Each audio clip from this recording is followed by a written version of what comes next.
Part 3. In the huge new cemetery, some 2 miles away, the old people buried their dead, and came back to the house, which was now full of shadows and silence. It was all over so quickly that at first they could hardly realize it, and remained in a state of waiting for something else to happen, something else which was to lighten this load, too heavy for old hearts to bear. But the days passed, and they realized that they had to accept the situation. Sometimes they hardly said a word to each other, for now they had nothing to talk about. It was about a week after that the old man, waking suddenly in the night, stretched out his hand and felt that he was alone. The room was in darkness, and the sound of subdued weeping came from the window.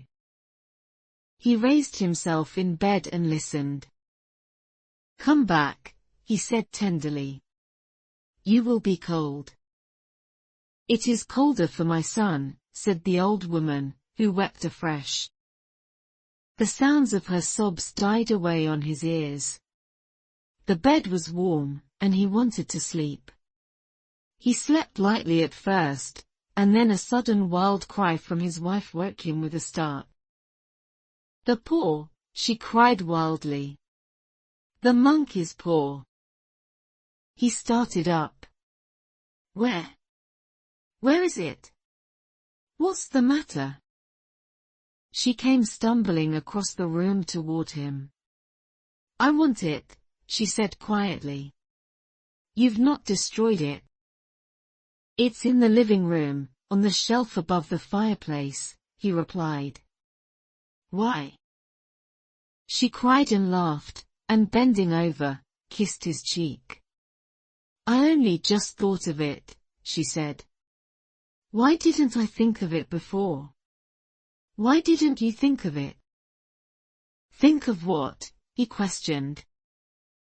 "The other 2 wishes," she replied rapidly. "We've only had one." "Was not that enough?" he demanded angrily.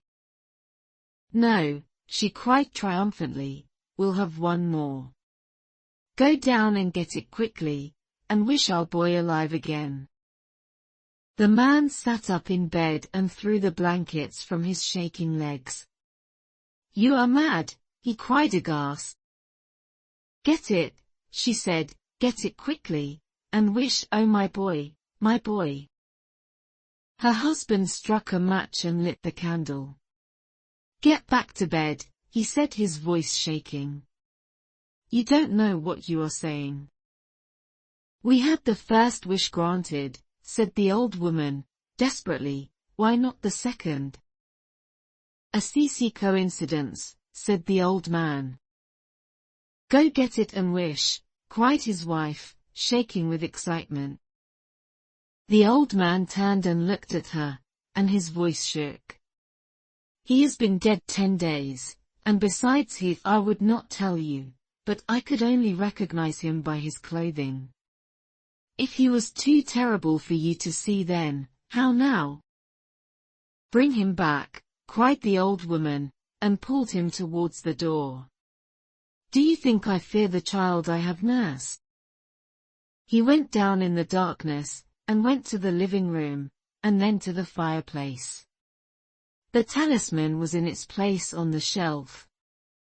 A horrible fear came over him that the unspoken wish might bring the mutilated body of his son before him before he could escape from the room. He caught his breath as he found that he had lost the direction of the door. He broke out in a cold sweat, tried to find his way round the table and along the wall, and found himself in the small passage with the crawly thing in his hand. Even his wife's face seemed changed as he entered the room.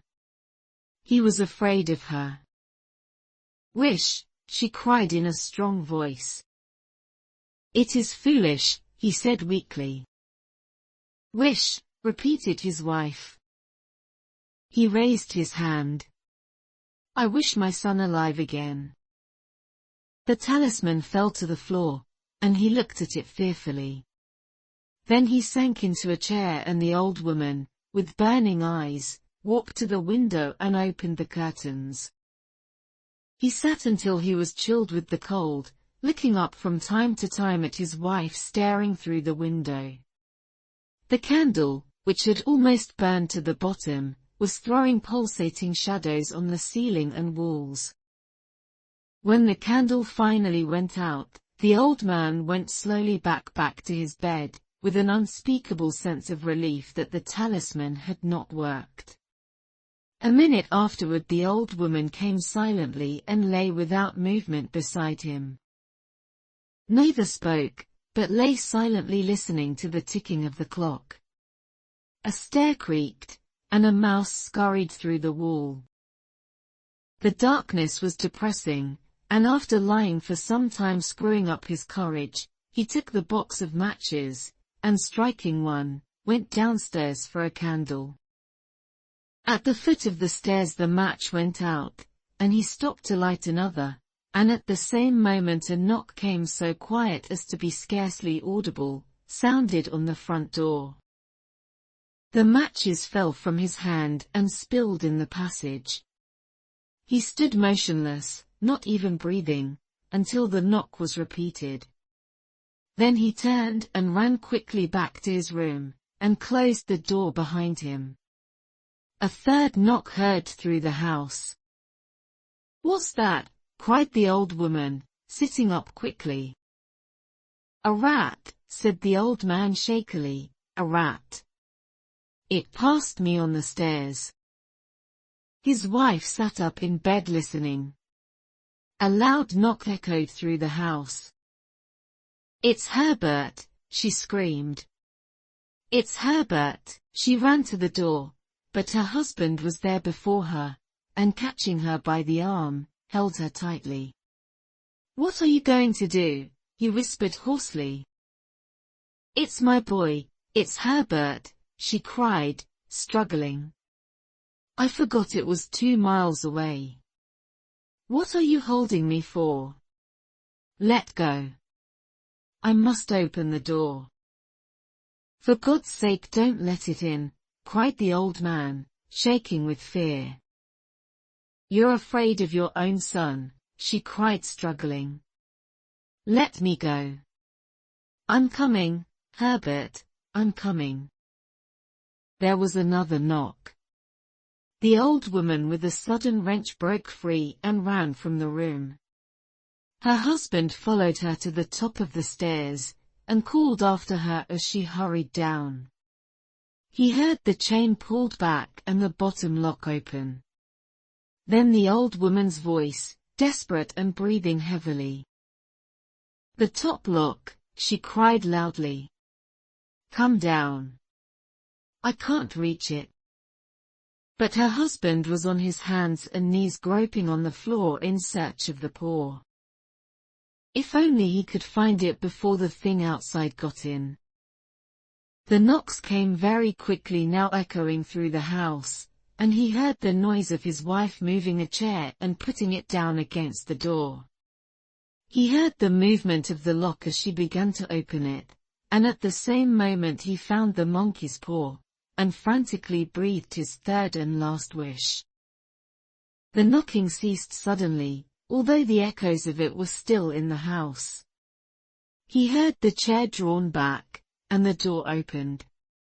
A cold wind blew up the staircase, and a long cry of disappointment and pain from his wife gave him the courage to run down to her side, and then to the gate.